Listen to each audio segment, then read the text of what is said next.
Now the 296 GTB takes the rulebook that's set for what a mid-engine Ferrari supercar should look like and pretty much tears it up.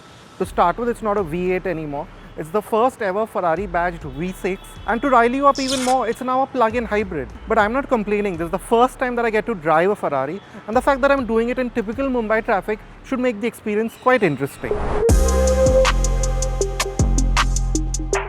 Make a list of the best looking cars around right now and it will be difficult to leave the 296 GTB out of this. Even in this offbeat deep blue shade, the aura on this compact supercar is striking. The smooth, soft bodywork hides a fully functional aerodynamic package which seems to be heavily F1 inspired. There's air channels to reduce drag and aid downforce, but a big departure from Ferrari mid-engine norm is the freestanding roof design that now acts as an aero element in itself.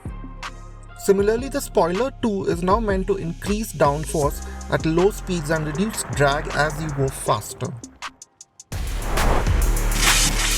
But the looks aside, there are some really neat touches that make you feel even more special that you're owning something truly, different from anything else on the road. For example, this really large frunk where you'll fit at least a weekend's luggage for two, and this plaque here which tells you exactly all the options that you've taken. So every time you open the frunk, you know that you're in something special and it's just not an ordinary car, so to speak.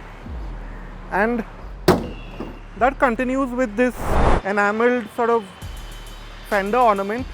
It's really quite an expensive option. People love to take it and really does give you that full motorsport heritage that the Ferrari brand comes with. It really comes through with this Scuderia Ferrari badge. And then there's a plug-in hybrid, so very discreetly, it's exactly symmetrical to the fuel filler cap on the other side of this AC type charging port, so in about 2 hours you can fully charge the 296 GTB, which is not a lot of time. And then coming to what is really the star of the show, the way this engine is, it's parked in pretty deep into the frame of the car, so to speak. It's quite a flat 120-degree V6. So been able to package it really nicely. So with all the battery stuff, all the electric motors deep inside, it's still really deep into the chassis of the car and very low. So weight distribution, handling, all of that has been given a lot of focus when even the engine has been packed into this car.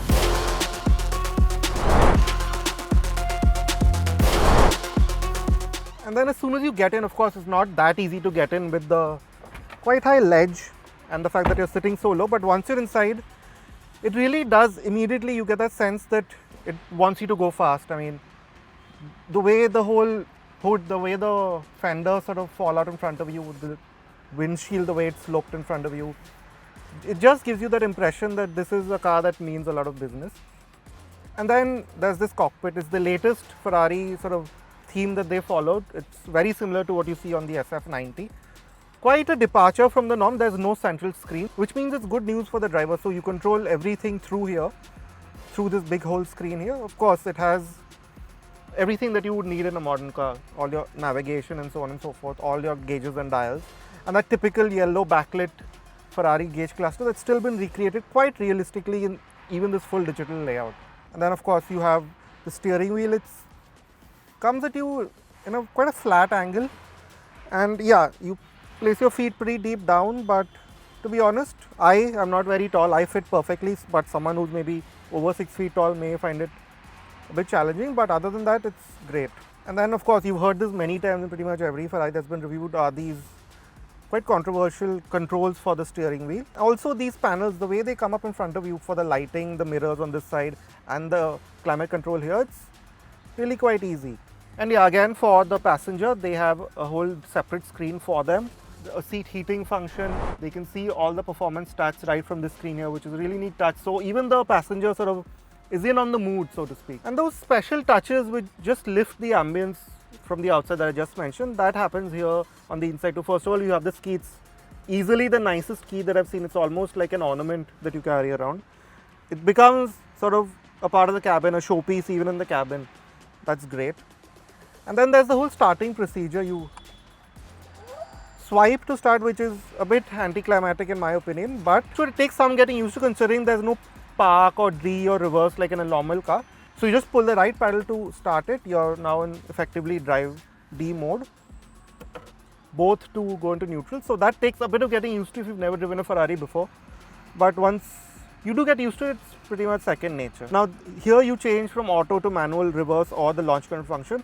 They're done up exactly in the sense that those old classical Ferraris had their gated manuals. So again, recreating that whole slightly special, that heritage of this brand, they managed to sort of incorporate it well into this very modern sort of interface. The cohesive look of the Ferrari 296 GTB hides an especially complex powertrain. You have a 3-litre twin-turbo V6 that makes 666 PS, making it the most power-dense production car engine on sale now. A single electric motor is nestled between the engine and a new 8-speed DCT that makes 167 PS and also acts as a starter motor, fed by a 7.45 kWh battery pack that runs just behind the seats, making a combined 830 PS and 740 Nm.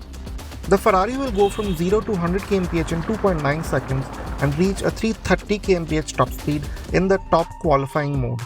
A better sense of this thing's relentless performance comes from the 0 to 200 kmph time of 7.3 seconds. Now you know it's going to be a slightly different experience driving this when you realize that you can set off an entirely electric power alone, of course if you have the battery charged. So just pull the pedal and it's pretty much like an EV, completely calm and serene. And you can, if you are pretty gingerly with the throttle, you can drive it in electric power for about 25 kilometers. So a short commute, if it's in say traffic or within the city like how we are right now, it's very easy to do say short commutes without even bothering the petrol engine. But we aren't going to miss up on this opportunity, so what you can easily do is just move to the performance mode. The engine revs up and with every bit of that really sharp edge, really raw, that Ferrari sort of anger that you experience just even looking at these cars, you have that in these also. And here invariably will come up to a speed hump where surprisingly the 296 GTB has a good amount of ground clearance. You have quite a different perspective of the world from such a low seating position. Everything, even small hatchbacks seem pretty large considering how high up they are from you. But with this really wide windscreen and these haunches, it's not very difficult at all to place the 296 GTB. It's got a shorter wheelbase than the F8 Tributo, which helps. Even at these low speeds, there's a sharp wail filling the cabin as you walk through the power band. Quite unlike the turbo engines, there's little in the way of hesitation with this motor. There's a nearly uninterrupted supply of power, which seems to keep rising in volume as you get nearer to the red line. The responses are especially sharp, helped by the quick-witted DCT gearbox that seems to fade away in the background in the best possible way.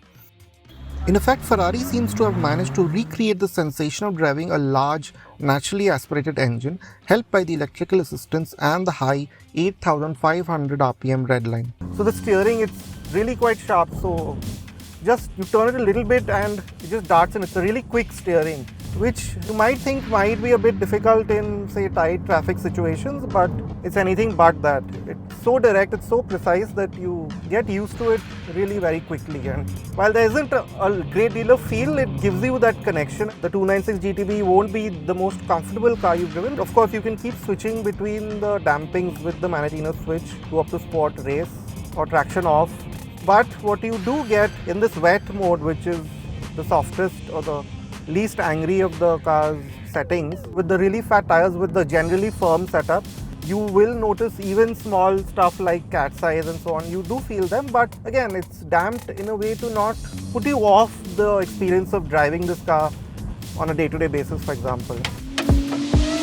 The 296 GTB will make you notice most of the patched road surfaces and cat's eyes you go over, but there's a pliant edge to this that makes it endurable for everyday use. Around smoother, faster roads is where we truly expect this to come into its own. Ferrari has tuned the ABS and other sensors to ensure braking and handling functions remain unaffected by the switch to a hybrid powertrain. To answer the question that we set out for ourselves, yes, the Ferrari 296 GTB can handle some heavy Indian traffic about as well as anything this powerful and this committed should be able to. But that's just scratching the surface of something that belies its specs of being a downsized, hybridized, modern supercar. The 296 GTB is stunning to look at, feels like an event to be inside despite some oddities, and is brimming with the kind of exciting, connective driving experience that we all seem to think will soon be lost.